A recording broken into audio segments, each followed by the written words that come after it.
Okay, now we're ready to start sections 8.3 and 8.4, although we'll just do 8.3 today. And actually, you'll be able to answer this essential question after just this first part of the notes. So we're only going to cover 8.3 today.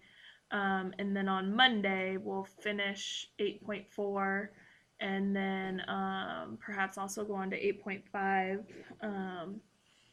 And if we don't finish 8.5, then we'll finish that on Tuesday. And so basically, Tuesday will be half day review then if we have to push it back that way. And then review on Wednesday when I come back. And then you'll have a test on chapter 8 next Thursday. So anytime you need to pause, go ahead and pause because I'm just going to keep running through so you can pause as needed. So, essential question, how do you prove a quadrilateral is a parallelogram? So you'll just have one main idea today, and that main idea is proving quadrilaterals are parallelograms. And these actually really go along with the definition of parallelograms and also the characteristics that you learned about parallelograms yesterday. And so it's basically all the characteristics and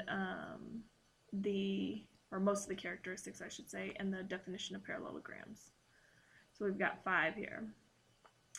The first one is that if you can show both pairs of opposite sides are parallel, because remember the definition of a parallelogram says it's a four-sided figure with 2 pairs of opposite parallel sides. So if we can show that a quadrilateral has both pairs of opposite sides being parallel to each other, so you would need something like this. So if they give you a picture that looks like this, then you can say, yes, it's a parallelogram because both pairs of opposite sides are parallel. That's the definition of a parallelogram. So that's one way we can show that a quadrilateral is a parallelogram.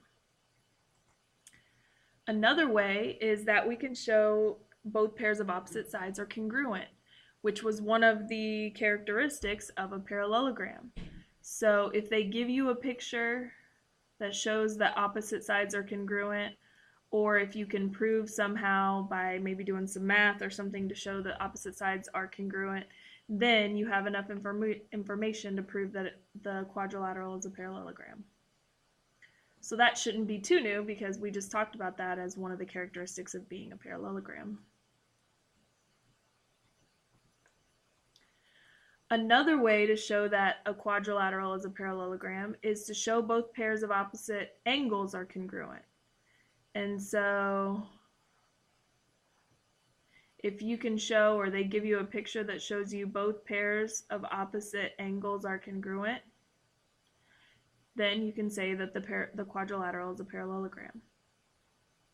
That also was one of the characteristics that we had. So it's not like all of these are something new because it goes right along with the characteristics and the definition of what parallelograms were.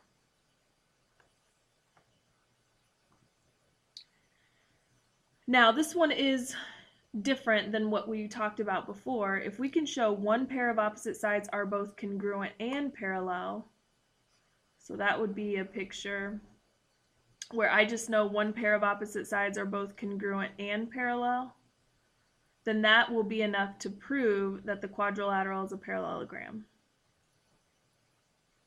So that one's not one that we had before under one of our characteristics, so that's a new piece. And so if you can show, or they give you a picture that looks like this, where you've got one pair of opposite sides both congruent and parallel, then you can say, yes, it's a parallelogram for this reason.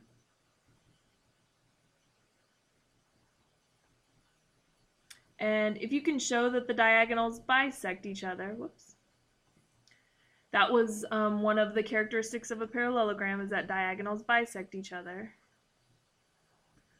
So if you can show me, or they show you a picture that looks something like this, that's how we showed that the diagonals cut each other in half. If you can show that the diagonals bisect each other, then you can say it's a parallelogram. Okay, so like I said, it's not like you're learning all new ones. These aren't all new information because when we had a parallelogram, the definition of parallelogram said both pairs of opposite sides are parallel. So if you can show me both pairs of sides are of opposite sides are parallel, or they give you a picture that looks like this, then you can say, yep, it's a parallelogram, because that's what the definition says. This was one of the characteristics. If you can show both pairs of opposite sides are congruent, that was one of the characteristics of a parallelogram. So if you can show this, or they give you a picture that looks like this and say, is that quadrilateral parallelogram? You would say yes, because opposite sides are congruent. Both pairs of opposite sides are congruent. This third one was, again, a characteristic, so that's not anything new. If it's a parallelogram, then one of the characteristics is that the opposite angles, both pairs of opposite angles, are congruent to each other. So if they show you a picture that looks like this and says is it a parallelogram, you say yes, because both pairs of opposite angles are congruent. And then the last one here, the show the diagonals bisect each other, again, that was another characteristic of a parallelogram. Now this fourth one here is the only one that's new and different from the characteristics of a parallelogram. And so this is, if you can show just one pair of opposite sides are both congruent and parallel, then you can say, yep, that's a parallelogram. Okay? All right, so the sub needs to pass out the examples that I have printed off for these. Examples 1 and 2. Example 1 looks like this, and example 2 looks like this. Okay. You just won't have the graph piece. You'll just have to sketch that graph when you get it. And so you can go ahead and pause while you wait to get this, and then you're just going to glue those back to back, because after we do these two examples, then we're done with section 8.3. So then you'll have some time to work on the assignment to get some extra practice. So go ahead and pause. All right, so let's look at example 1. Okay, so part A, the directions say, decide whether the quadrilaterals are parallelograms. So to prove that it's a parallelogram, we use one of those 5 things that we just wrote down. Those are the ways to prove that we have a parallelogram. So this picture, does this picture give enough information to show that you have a parallelogram? You should be saying yes, because this third one down, if you can show both pairs of opposite angles are congruent like this, then you can say it's a parallelogram. So yes, and your assignment's going to ask you to give a reason, so you would say yes, both pairs of opposite angles are congruent.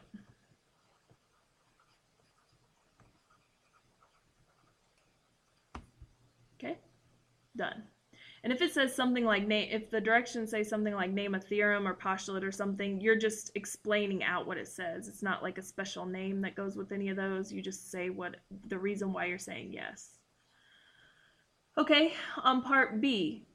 So part B, is this one of the ways to prove that a quadrilateral is a parallelogram? The answer is yes, because they're showing you that the diagonals bisect each other. And we said here on the last one, if we can show the diagonals bisect each other, that's one of the characteristics of a parallelogram, then we can say, yes, it's a parallelogram. Diagonals bisect each other.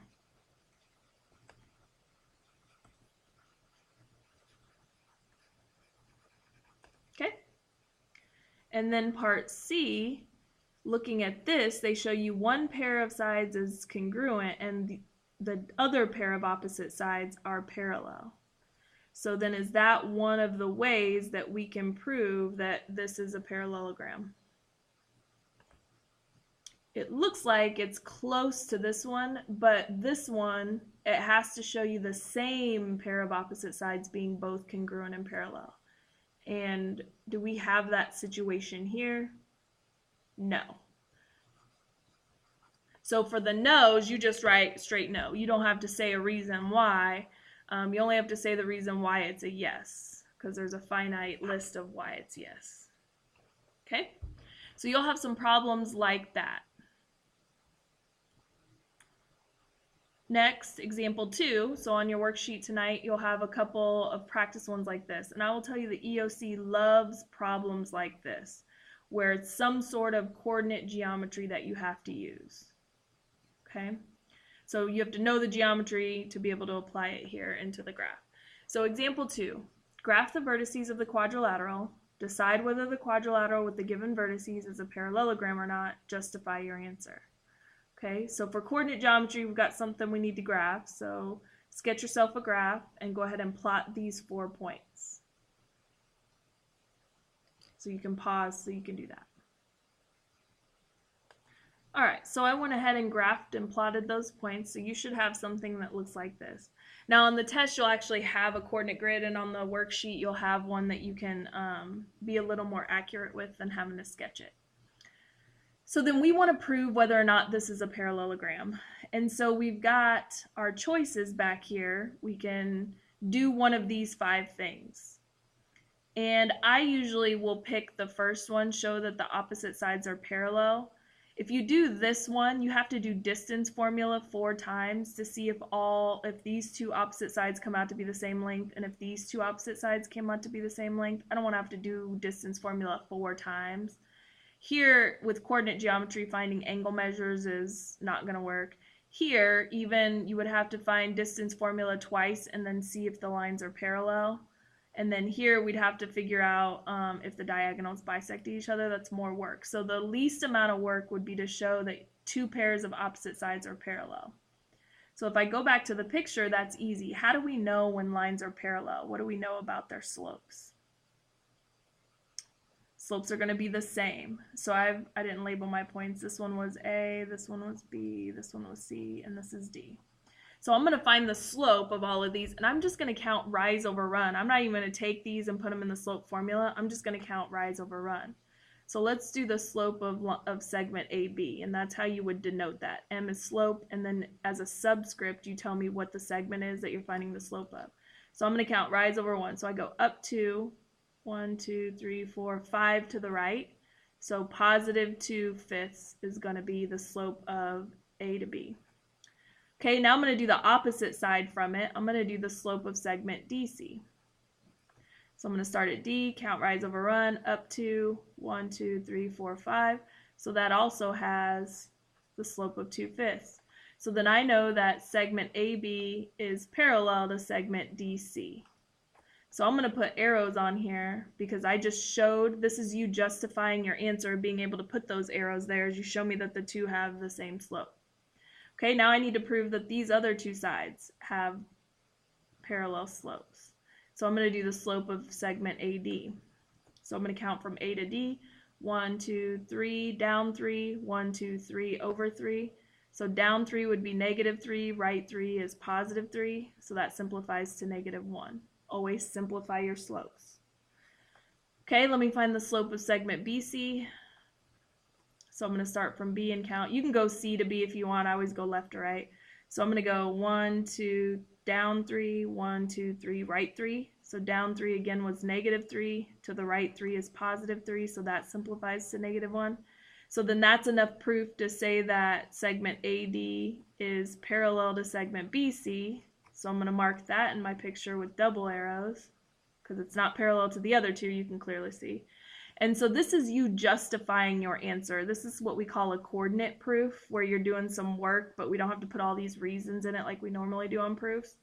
And so now looking at your picture, that shows enough information to prove that it's a parallelogram. So you would say yes, because both pairs of opposite sides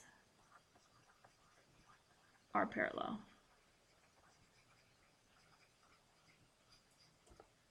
Remember, that's the symbol for parallel. Now, like I said, you could have showed that opposite sides are congruent to each other. The only problem with doing that is like I said, you had to do distance formula here, see if they're the same. Then you had to do distance formula here to see if they're the same. And distance formula is way more involved than just counting rise over run to get slope. So my recommendation to you is if you're in coordinate geometry and you're telling whether or not a quadrilateral is a parallelogram, do the slopes, and if they have the same opposite sides have same slope, they're parallel. If they don't have the same slope, you're done, and you would say it's not a parallelogram because it has to be both pairs of opposite sides parallel. Okay, so you should be able to answer the essential question.